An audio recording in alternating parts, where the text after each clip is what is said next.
Este es un contenido de Uninorte Académico. Suscríbete, aprende y comparte. ¿Por qué escogimos este tema? Porque en el fondo, cuando en el instituto estaban organizando la temática, a mí me preguntaron, bueno, ¿y de qué quieres hablar? Y yo dije, yo quiero hablar de la jurisprudencia. ¿Por qué? Porque la jurisprudencia al final es un resultado. Y es el resultado de muchas cosas que pasan antes. Y no necesariamente el resultado es como lo esperamos. Es decir, el resultado no necesariamente, o más bien el fallo judicial, no necesariamente es eso que nosotros estamos esperando que el juez decida. Y digamos, no lo estamos esperando no por muchas razones, sino porque básicamente acá hay varias discusiones. Y de hecho, traemos varias porque también escoger se vuelve en una actividad un poco arbitraria en el sentido de cuáles son las jurisprudencias relevantes. Relevantes para mí.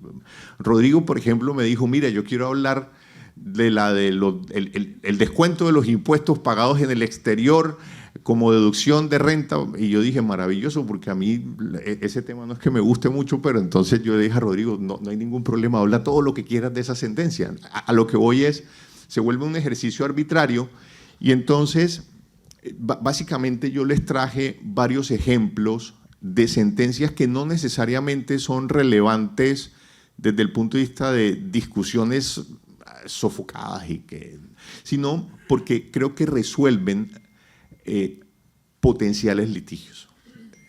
Y también traje sentencias que creo que resolvieron mal litigios, y les voy a explicar por qué, en mi opinión, resolvieron mal litigios. Lo primero que les traje no es una sentencia, es un auto, que creo que es bastante relevante por la novedad del tema, y es un auto de diciembre del año pasado, donde básicamente, si ustedes recuerdan, la reforma tributaria de la ley 2277 incorporó la tasa mínima de tributación. Y la tasa mínima de tributación es una mala copia de lo que sería Pilar 2, y es una mala copia por muchas razones, que adicionalmente, acá hay dos discusiones que se resolvieron. La primera discusión tiene que ver con la demanda de constitucionalidad que se presentó ante la Corte Constitucional, que la Corte dijo la norma es constitucional.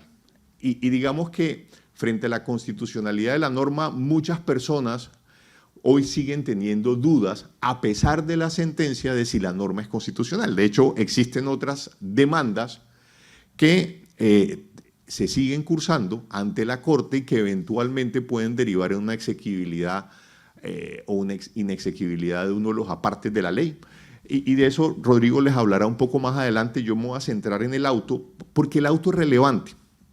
¿Por qué es relevante? Porque la tasa mínima de tributación básicamente parte del supuesto de que yo, contribuyente, cuando calculo mi impuesto, mi tasa efectiva, de acuerdo con la aplicación de una fórmula, no puede ser inferior al 15%. Y si es inferior al 15%, debo ajustarla para que sea al menos del 15%. Esa es la filosofía de la tasa mínima de tributación. Y fíjense que la tasa mínima de tributación parte de un supuesto. El supuesto es que el contribuyente tenga una utilidad contable. Y ahí, del supuesto de utilidad contable, entonces uno dice, oiga, ahí puede haber una potencial inexequibilidad. Eso la Corte no lo ha analizado. ¿Por qué? Porque ¿quién define qué es utilidad contable? La utilidad contable la define el IASBI. El IASBI dice, para efectos de calcular la utilidad contable, tenga en cuenta cómo se calcula o cómo se hace la depuración de qué es utilidad contable. ¿Y quién es el IASBI? Es un ente privado de unos contadores que estudian los principios de contabilidad y determinan qué es utilidad contable. Entonces uno dice, pues desde la perspectiva del principio de reserva de ley, si el legislador es quien tiene que definir los elementos del tributo, hay un tercero que se llama IASBI que está definiendo de dónde parte el concepto, o mejor, cómo se liquida la tasa mínima de tributación a partir del concepto de utilidad contable. Y aquí hubo una primera discusión. O sea, aparte de esa discusión que no se ha dado en la Corte Constitucional, acá hubo una segunda discusión, y es que la DIAN dijo, en un concepto que es el que está allí citado, dijo, oiga, utilidad contable entiéndase también como pérdida contable. Es decir, si hay un contribuyente que tiene utilidad contable, determine su tasa mínima de tributación para ver si usted tiene que ajustar su impuesto de renta. Pero también dijo la DIAN, pero ojo, si usted tiene pérdida contable, pues como la pérdida contable también es un resultado, entonces usted tiene que también calcular la tasa mínima de tributación. Y muchos nos llevamos sorpresas porque, claro, uno pensaría, pues si yo tengo pérdida contable, la fórmula va a dar que no me aplica la tasa mínima de tributación. Y pues resulta que no. Resulta que hay unos casos que por aplicación de, por ejemplo, diferencia permanente, temas de diferencia en cambio, bla, bla, bla, cuando yo aplico la fórmula, daba que tenía que pagar tasa mínima de tributación a pesar de tener una pérdida. Y uno decía, pero venga, ¿cómo así que yo tengo pérdida, no gano plata, tengo utilidad? Es decir, tengo una pérdida contable, perdí plata, pero usted me está diciendo, tiene que pagar impuesto de renta. ¿De dónde lo pago? ¿Sí? Pues si perdí plata, ¿de dónde lo pago? Porque si la renta se supone que grava la utilidad que yo tengo, me están poniendo a pagar un impuesto sobre la base de una fórmula de una utilidad que no tengo. Y entonces la DIAN dijo en ese concepto, no, también calcúlelo sobre la utilidad contable. Y la verdad es que el concepto fue demandado por una extraordinaria abogada que es Catalina Hoyos. Ella demanda el concepto y básicamente argumenta dos cosas. Dice, mire, eso contraviene el mismo artículo que establece que la tasa mínima de tributación se calcula sobre utilidad contable, es decir, de la interpretación literal de la ley. Y adicionalmente contraviene el artículo 49 y solicita la suspensión provisional. ¿Qué es lo relevante del auto? El auto suspende provisionalmente el concepto y dice, efectivamente acá se viola el artículo 240 porque la interpretación literal no es la que la DIAN da, la norma dice utilidad contable. Por eso, si se dieron cuenta, en el proyecto de reforma tributaria ellos cambiaron la redacción, la que no pasó. En la redacción decía utilidad o pérdida contable, incluyeron la palabra pérdida. De fondo era también un poco el reconocimiento de la misma DIAN, o más bien del gobierno, del Ministerio de Hacienda, diciendo efectivamente la pérdida no la habíamos incluido, ¿sí? Ahora, frente a la discusión de ¿será que eso consulta la capacidad contributiva? Ahí va a haber otra discusión constitucional, por lo menos sobre la palabra pérdida. Pero, digamos, el Consejo de Estado suspende el concepto y esa es una de las novedades que les quisimos traer. Frente al artículo 49 también dijo, venga, y eso además tiene un efecto que afecta al accionista por aplicación del artículo 49, porque es que yo lo estoy también poniendo a pagar mucha más renta frente a la que tenía que pagar y entonces eso tampoco consulta la capacidad contributiva. Entonces, básicamente lo que dijeron fue, de una visión simplemente llana y simple de la ley, acá se nota que el concepto contraviene la ley. Como contraviene la ley, vamos a suspenderlo provisionalmente.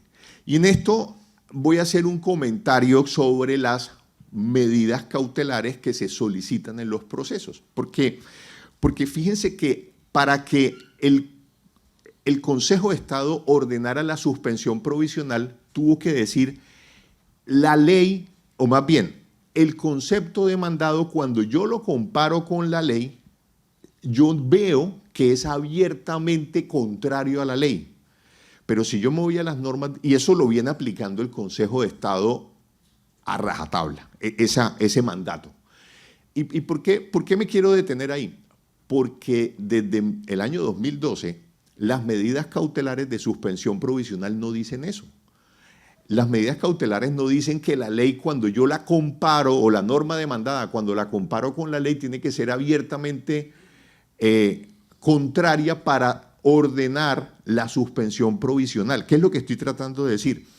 Las medidas cautelares pueden ser decretadas por un juez u ordenadas por un juez para salvaguardar una situación jurídica o proteger un derecho de un contribuyente, y eso los jueces no lo están aplicando. El Consejo de Estado no lo está aplicando.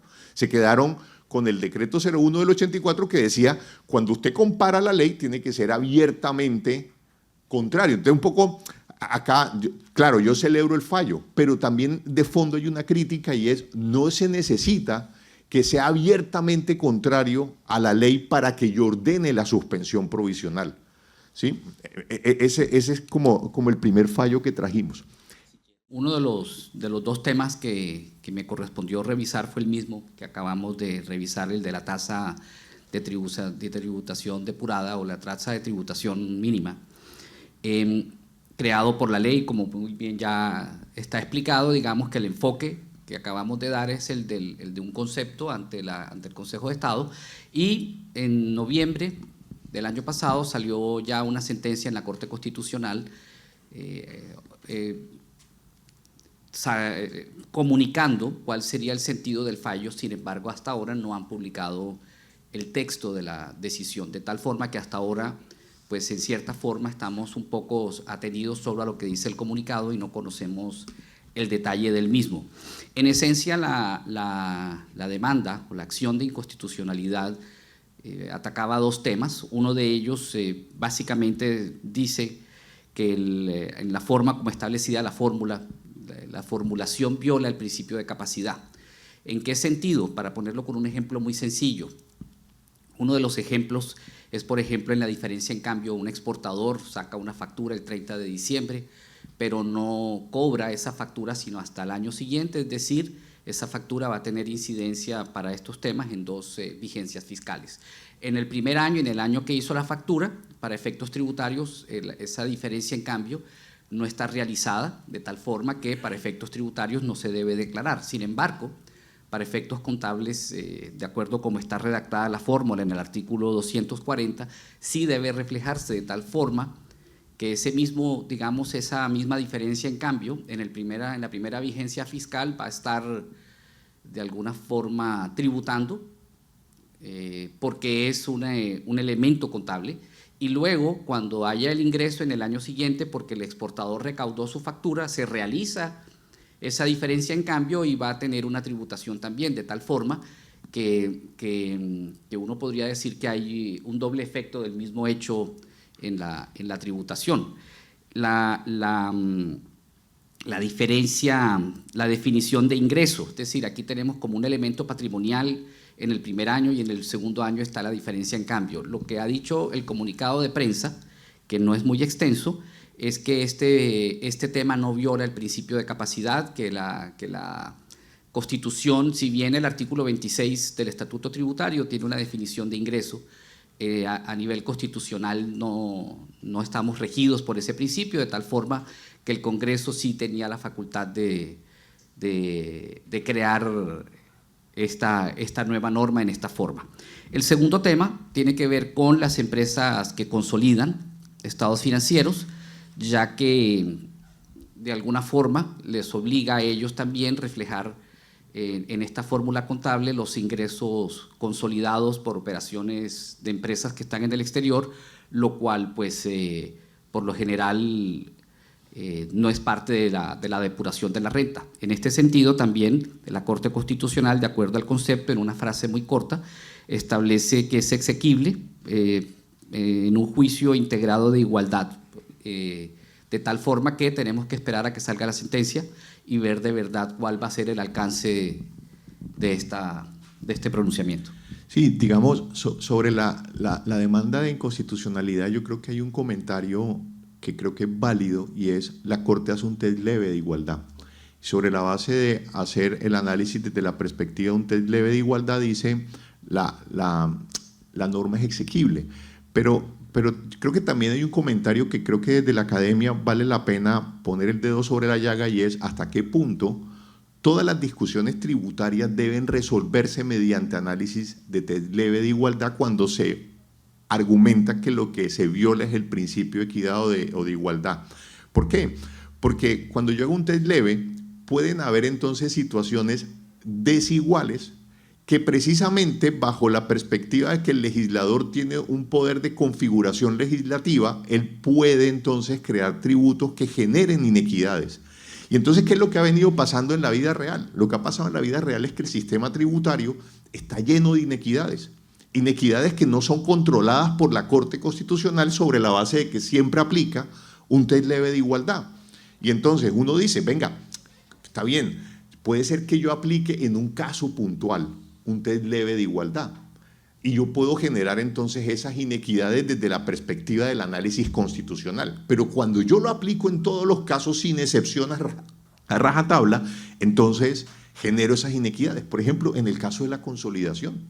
O sea, uno dice, pues si en Colombia existen personas jurídicas que son diferentes, ¿por qué razón, desde el punto de vista de la capacidad contributiva, una persona jurídica que tributó, que tuvo una tasa mínima superior al 15%, termina pagando más impuestos sobre la base de que una empresa del grupo tuvo una tasa mínima menor al 15% y el efecto de la consolidación está que cuando reparten en la fórmula yo tengo que pagar? ¿Eso por qué es justo?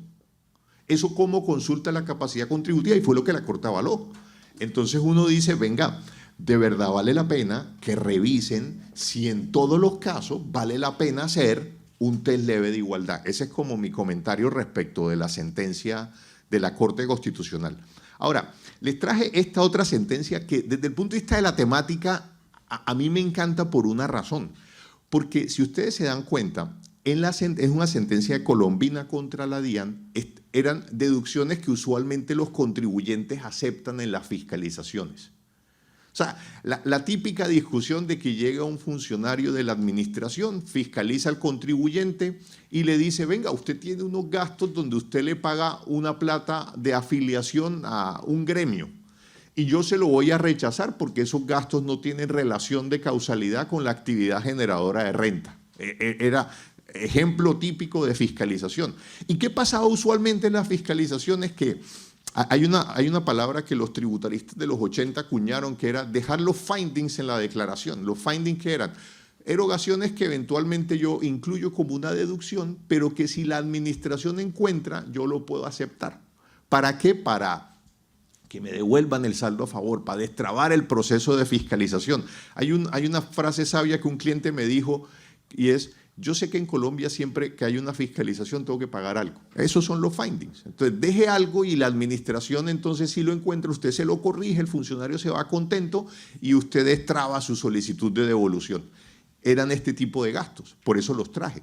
El contribuyente en este caso decidió pelearlos.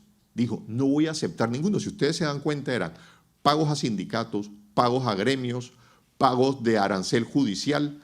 Y entonces, básicamente, lo que dice la sentencia, o más bien, la sentencia trae una aplicación de la sentencia de unificación y dice, venga, estos gastos son gastos que tienen criterio comercial.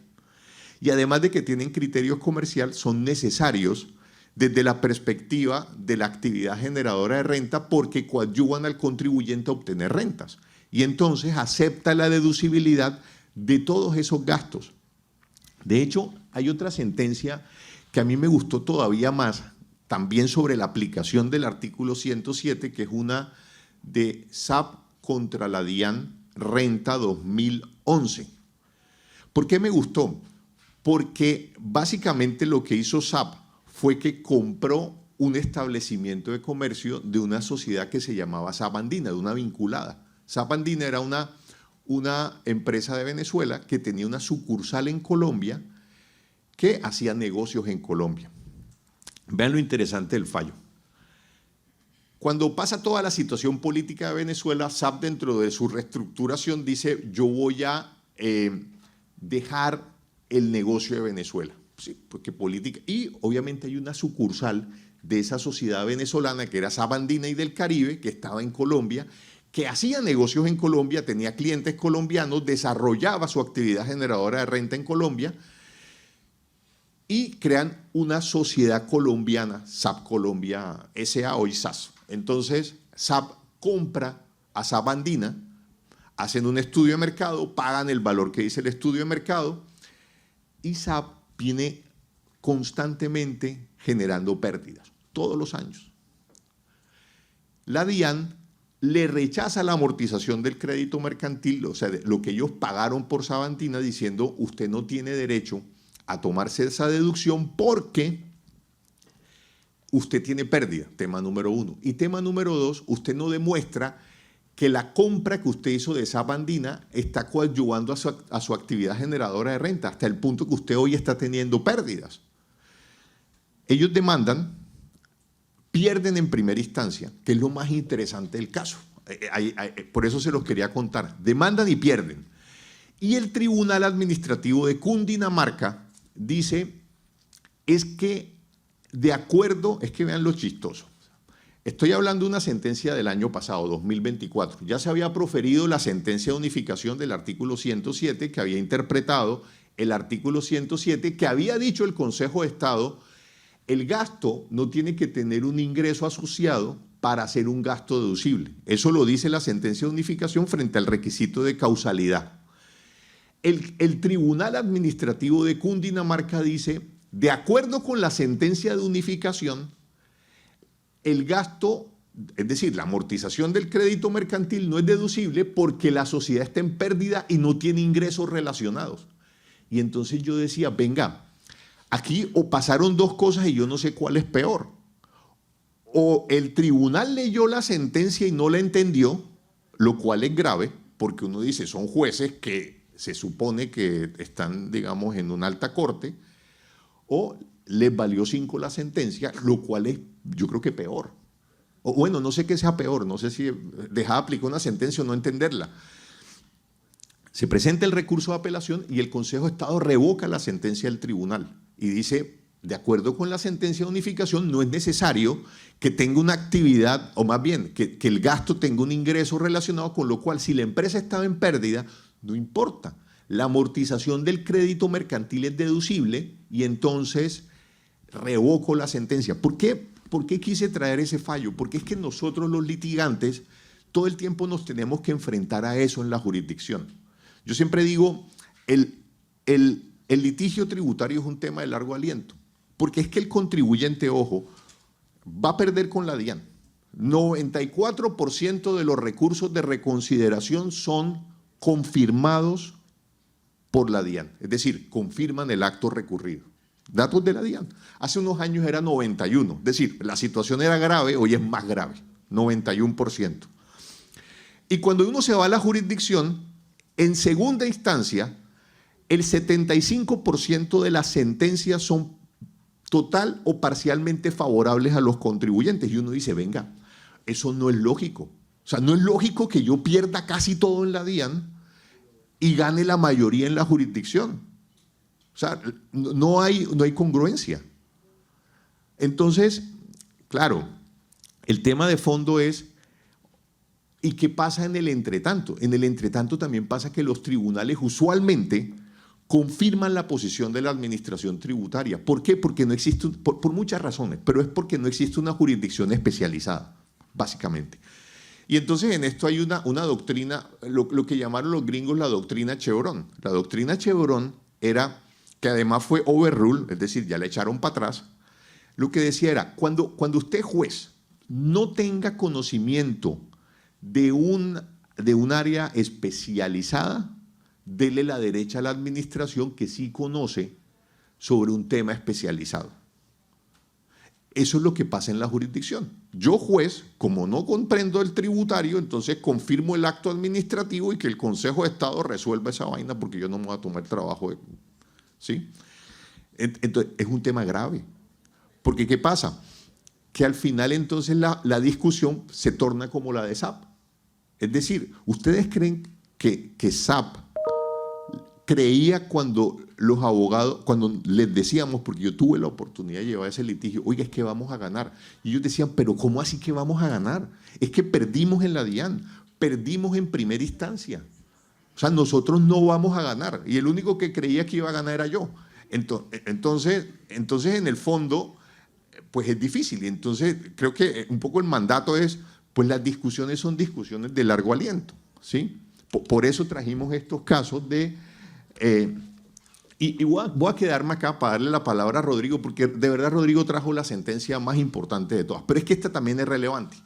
Es un tema de ICA, unas demandas de nulidad que presentó Asobancaria contra varios acuerdos municipales. Entonces, básicamente, ¿qué es lo que pasa? Hay una ley que dice, las ciudades capitales de los 32 departamentos de Colombia pueden incorporar dentro de la tarifa de ICA las mismas tarifas que establece Bogotá para las distintas actividades. Básicamente, ¿por qué? Porque Bogotá tiene la facultad constitucional de tener unas tarifas de ICA más altas que las que establece la ley. Y esas están establecidas en un decreto ley del 93, y por eso en Bogotá, por ejemplo, hay tarifas del 11 por mil, del 15 por mil. Entonces uno dice, pero venga, si la ley dice 10 por mil, no, porque Bogotá constitucionalmente tiene esa facultad, y esa facultad se le extendió por mandato legal a algunas ciudades capitales, a las ciudades capitales de Colombia. Las ciudades capitales, ¿qué entendieron? Entendieron que la tarifa que ellos podían aplicar de ICA era la del decreto ley. Y en los acuerdos expidieron tarifas, o más bien grabaron actividades con ICA superiores a las que había fijado Bogotá. Y eso fue lo que demandó la superintendencia, perdón, Asobancaria. Caso puntual, una actividad financiera estaba grabada con el 30 por mil, entonces pusieron 30 por mil en el acuerdo, pero Bogotá la tenía al 20 por mil. ¿Qué dijo el Consejo de Estado? Anuló los acuerdos diciendo las ciudades capitales no pueden exceder de lo efectivamente establecido por Bogotá, no por el decreto ley. Entonces lo que dijo fue, si Bogotá dijo 20 por mil, usted, ciudad capital, puede establecer en su tarifa de ICA hasta 20 por mil. Como usted estableció 30 por mil, entonces su norma es ilegal. Eso es lo que dijeron esas sentencias. Fíjense que ahí van a pasar varias cosas. Un poco para dejar mi última reflexión. Mi última reflexión es la seguridad jurídica. Por eso las sentencias o la jurisprudencia es relevante, porque es la que da seguridad jurídica a los contribuyentes cuando las posiciones de las sentencias permanecen en el tiempo, que es lo que no pasa en Colombia. Yo lo digo en mis clases. El otro problema de la jurisdicción es que los magistrados de las altas cortes del Consejo de Estado tienen un periodo personal de 8 años. Y además, si llegan a la edad de retiro, así no tengan 8 años, la edad forzosa de retiro, que son los 70, se tienen que retirar. A mí me parece que sí amerita una discusión el tema de la reforma a la justicia. Y la reforma a la justicia creo que también hace parte de lo que tenemos que empezar a analizar y cómo vamos a elegir a los magistrados y cuánto tiempo los vamos a dejar. Porque, por ejemplo, lo que pasa en Estados Unidos es que el periodo es vitalicio. Hay magistrados de la Corte Suprema que nombró Bush padre y todavía siguen ahí, 30 años de magistrado. ¿Y eso qué garantiza? Garantiza que las posiciones jurisprudenciales permanezcan. En este momento en el Consejo de Estado, hace un mes, eligieron a Luis Antonio Rodríguez, magistrado consejero de la sección cuarta. Y en un par de meses van a estar eligiendo el reemplazo de Milton Chávez en la sección cuarta.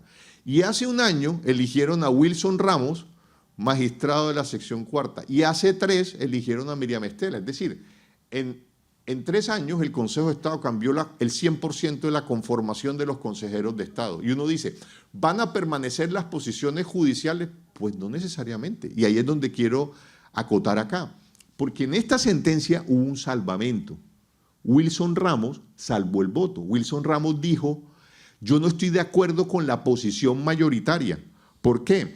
Porque el acuerdo de Bogotá, que hay un tema de simplemente jerarquía normativa, el acuerdo de Bogotá no puede estar por encima del decreto ley que establece las tarifas del ICA, y entonces los municipios, ciudades capitales, pueden incluir la tarifa que establece el decreto ley, no el acuerdo. O más bien, el límite es la del decreto ley, no el del acuerdo de Bogotá, porque además el acuerdo de Bogotá no puede supeditar la autonomía territorial de las demás ciudades capitales. Y entonces yo digo, puede ser que cambien la posición, porque desde ese salvamento de voto a abril van a llegar 2 nuevos consejeros. Entonces, digamos, la buena noticia, ¿cuál es? Que aquellos pagos que los contribuyentes hayan hecho con ocasión de acuerdos que establecen tarifas superiores a las de Bogotá, en este momento son pagos en exceso de ICA. Y los contribuyentes podrían solicitar la devolución de esos pagos en exceso. Buena noticia. La mala noticia, que de pronto la posición cambie. O sea, un poco entonces apúrense a pedir los pagos en exceso, no mentira.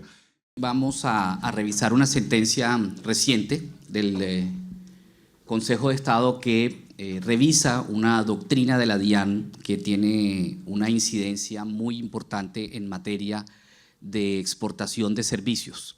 Obviamente, cuando planeábamos el tema, pues es una sentencia que tiene una gran importancia para una ciudad en donde hay muchos servicios y sobre todo servicios de exportación. Para explicar el tema, básicamente, antes de la sentencia, lo que decía la doctrina de la DIAN lo ponemos con un ejemplo: una sociedad colombiana, por ejemplo, ubicada en Barranquilla, por ejemplo, un call center, un BPO o cualquier otro servicio donde hay personas prestando servicios ubicados en Colombia, tiene un cliente ubicado, por ejemplo, en Panamá, le presta los servicios y lo que estaba sucediendo es que la sociedad panameña le estaba practicando una retención en la fuente del 12.5%. Y la discusión o el debate se daba frente a cómo manejar o qué manejo darle a esa retención practicada por esa empresa panameña del 12.5%. La sentencia que estamos analizando en el día de hoy básicamente estudia y se pronuncia sobre un concepto de la DIAN que tenía la posición de la DIAN sobre el tema. Básicamente el concepto demandado trataba sobre una persona que consultaba dos temas. Por un lado, hablaba de lo que hoy llamamos el trabajo remoto, es decir, una persona natural que desde Colombia prestaba servicios a una empresa española y pregunta a la DIAN colombiana qué podía hacer en Colombia con la retención que ellos llaman del INRI, del 10% que estaba practicando España. Y segundo, hace la pregunta sobre cuál debe ser el tratamiento, si es posible descontar del impuesto de renta la retención en la fuente que le practican a exportadores de servicios cuando el servicio es prestado desde Colombia, o sea, lo que acabamos de explicar. La respuesta de la DIAN, que además es muy interesante porque utiliza mucha jurisprudencia, es decir, es muy fundamentada y la sentencia que estamos analizando repite todo eso, o sea que es una sentencia que puede servir hasta para cátedra universitaria. De alguna forma analiza todo el planteamiento, todos los antecedentes y señala que el artículo 24 y el artículo 254, el artículo 254 es es el que habla de los descuentos por impuestos pagados en el exterior. Este artículo condiciona la viabilidad del descuento a que el ingreso de la empresa colombiana sea considerado un ingreso de fuente extranjera. Ese es el punto. ¿Y cómo sabemos si el ingreso es de fuente extranjera? Pues está el artículo 24 del Estatuto Tributario y el artículo 25, que no es que definan, pero explican, de acuerdo a la legislación colombiana, cuándo se entiende que un ingreso es de fuente nacional.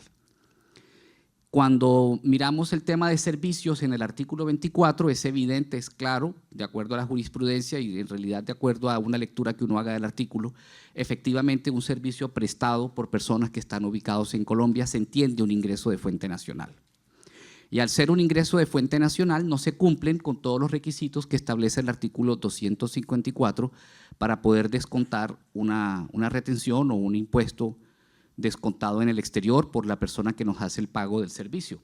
Básicamente la norma condiciona, y está resaltado en negro, a que los ingresos que se perciban sean renta de fuente extranjera.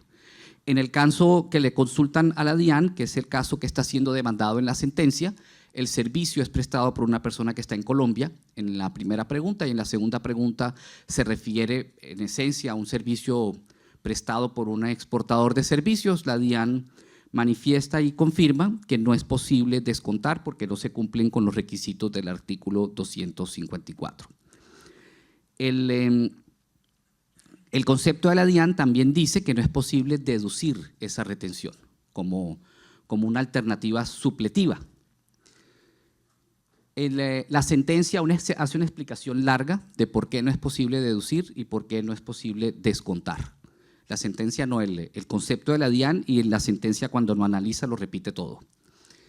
El demandante propone o plantea que cuando se lee rentas de fuente extranjera se debe pensar es en el origen del ingreso y no en el lugar de prestación de servicio, y propone que la interpretación de la DIAN debe evolucionar porque la economía ha evolucionado y que por lo tanto de alguna forma propone no centrarse en el artículo 24 que define lo que es un ingreso de fuente nacional, sino que propone pues, que debe haber una evolución y que se debe interpretar pensando en el origen del ingreso y no en el lugar de la prestación del servicio. Es decir, no leamos el artículo 24. Cuando hablamos de rentas de fuente extranjera no estamos hablando del artículo 24, sino que estamos hablando del origen del ingreso, y que como el servicio es prestado en el exterior y es utilizado y consumido en el exterior utilizando palabras que son más de IVA que de renta, se entendería, de acuerdo al demandante, que sí se cumpliría con el requisito para el descuento. Ese es el tema con ocasión al descuento. Y en materia de deducciones también se hace un análisis de los artículos, el 115, es un análisis muy bueno para el que quiera estudiar del tema porque habla de todo el origen, cómo se dio, y básicamente el debate con el artículo 115, que es el artículo que habla sobre la deducción de impuestos. El demandante propone que en virtud de la redacción nueva del artículo, que establece que es más amplia la redacción, es la ley, hubo una modificación a la ley que modificó un poco la redacción del artículo, y el demandante lo que propone es que ahora la deducción no está limitada únicamente a impuestos nacionales, sino que también permite la deducción de impuestos extranjeros. Esa es básicamente la propuesta del demandante. Con respecto al artículo, también propone como solución para deducir el artículo 122, quien habla que uno de los casos en donde se puede superar el límite del 15% de gastos en el exterior es cuando el pago es en virtud de un deber legal. Sin embargo, cuando la Corte analiza estos temas, se establece que ninguno de los dos artículos es viable. La Corte confirma el hecho de que el artículo 115 solo es aplicable para impuestos nacionales y el artículo 122 no puede ser fundamento para deducir esta retención practicada en el exterior, ya que el artículo 122 no es un artículo que permite deducciones, él lo que hace es un límite a las deducciones, las deducciones no pueden superar el 15% de la renta líquida del contribuyente sin incluir el impuesto del exterior. Por lo tanto, ninguno de los dos artículos serviría de fundamento para la deducción. Cuando ya se analiza la sentencia, digamos que estos son unos números para verlo en forma práctica. Tenemos una empresa que exporta 100 millones de pesos, le hacen una retención en Panamá, le practican una retención del 12.5, el valor neto recibido es 87.500.000. De acuerdo a la interpretación de la DIAN, no es posible ni deducir ni descontar, de tal forma que si uno suma el impuesto pagado en Colombia, teniendo en cuenta en este ejercicio que la utilidad es del 40%, hablábamos al principio que si la utilidad fuera mayor sería mejor, pero estableciendo una utilidad, un margen del 40%, el impuesto de renta en Colombia más la retención prácticamente nos dan el 96% de la tasa efectiva, es decir, la retención de afuera y el impuesto colombiano se absorben la totalidad de la utilidad del negocio. En este caso el negocio no es viable y cuando uno analiza retenciones de otros países, por ejemplo, creo que Costa Rica, la retención es del 25%. De tal forma, he visto casos de clientes que han podido ser invitados a licitar, por ejemplo, a países como Costa Rica y en virtud de este tema, pues no es viable el negocio. Luego, de alguna forma, Colombia está perdiendo la posibilidad de tener mayor empleo en virtud de esta interpretación. En el lado derecho tenemos ya lo que decidió el Consejo de Estado, pero obviamente expliquemos qué fue lo que decidió. En esencia, el Consejo de Estado confirma que está de acuerdo con el concepto de la DIAN en cuanto a que esa retención practicada por Panamá no es descontable del impuesto de renta, no le da lugar a la interpretación del origen del ingreso en el exterior y mantiene que la norma es muy clara al señalar que la condición para poder hacer el descuento es que el ingreso sea de fuente nacional tal como es explicado en el artículo 24 del Estatuto Tributario. Luego, de alguna forma, en ese tema, el cargo no está llamado a prosperar de acuerdo a lo que dice la sentencia. Sin embargo, en ese punto, que son los numerales del 5 al 8, ya de las consideraciones de la sala, se pregunta si es justo o se llama, digamos, se analiza la posibilidad de permitir la deducción. Sin embargo, lo explica en una forma muy clara, teniendo en cuenta que Colombia ha sido muy categórica y muy clara y la jurisprudencia ha sido muy reiterativa al establecer que Colombia en temas de doble tributación internacional ha adoptado el tema del descuento. Sin embargo, y de hecho cuando se hace el análisis de cómo surgió el artículo 240, incluso se menciona lo que dijo la Comisión Musgrave, en donde se escogió el descuento sobre la deducción, de tal forma que la DIAN lo que interpreta es que como todas estas jurisprudencias y todos estos antecedentes establecen que Colombia escogió el descuento en oposición a escoger la deducción, fundamentado en que el descuento es un mejor beneficio que la deducción. En ese sentido, la DIAN interpreta que no es posible deducir porque lo que se escogió Colombia vía solución del artículo 254 fue permitir el descuento de los impuestos pagados en el exterior, lo cual deja al exportador en un problema porque cuando el ingreso se ha prestado desde Colombia no tiene solución, no existe solución para poder manejar esta retención del exterior, lo cual, utilizando términos de la sentencia, va en contra del principio de capacidad contributiva del contribuyente. Se hace un análisis muy serio sobre los artículos, se confirma pues, que no es procedente aceptar la deducción sobre la base del 115, se ratifica que no es procedente aceptar la deducción sobre la base del artículo 122, porque 122 no permite deducciones, sino por el contrario lo que es un límite a las deducciones, pero hace un análisis muy serio del artículo 107, que es el artículo que permite las deducciones en general, repite o resume las condiciones para que un gasto sea deducible de acuerdo al artículo 107 y de acuerdo a la sentencia de unificación que hubo sobre el tema. Y al analizar el tema, concluye que efectivamente en forma supletiva, cuando no sea posible utilizar el artículo 254 para descontar, se permite que estas retenciones o impuestos pagados del exterior sean deducibles, con un límite muy importante, y es que este es uno de los casos que están sujetos al artículo 122 del Estatuto Tributario, es decir, hay que poner este impuesto dentro de ese análisis del 15% de la renta líquida del impuesto sin incluir el impuesto del exterior para ver si es deducible. En el caso que tenemos a la derecha, estamos diciendo que la retención del exterior fue 12,5 millones. Si uno calcula el 15% o sea, la fórmula del artículo 122, nos da que lo máximo deducible serían 6 millones de pesos en Colombia. Es decir, no se pudo deducir en este caso los 12,5 millones, sino solo 6 millones. Podría ser más en la medida en que la utilidad de la empresa sea mayor. Es decir, no es que yo pueda deducir sin limitación los impuestos que me retengan en el exterior, sino que hay que hacer la revisión de la fórmula del artículo 122 para confirmar que no superemos la fórmula. En este caso, prácticamente la mitad del impuesto sí es posible deducir.